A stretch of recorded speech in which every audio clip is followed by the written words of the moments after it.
and civil rights and child attorney Adanté Pointer. Adanté, somebody walks in your office, tells you this story.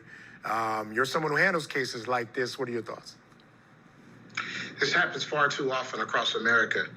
People are put at risk of losing their life for what amounts to be perhaps stolen property, a stolen car.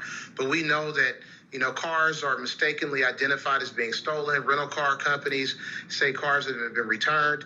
And then anybody who's in that car is subject to arrest and potentially being threatened within an inch of their life.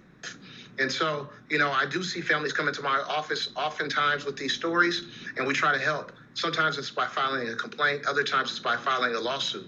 But the unfortunate part is the family rarely finds out why or what triggered this to take place. Just because a car is stolen doesn't mean that a report is stolen, doesn't necessarily mean the car is stolen in and of itself, or that the people who are in it are criminals. But yet you're treated as if you've done one of the most heinous crimes imaginable, and you're oftentimes given, conflicting orders.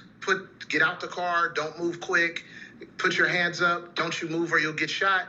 And all of this while you're staring down a barrel of a gun, all because a car is thought to be stolen. It shouldn't happen that way in America. We should have a much better way of dealing with situations like this. I agree. The abject fear of the father and mother, and just listening to the commands. If you put yourself in that position, you can feel like, man, what do I do? If I make a wrong move, I'll get shot. Wow. I mean, it's crazy.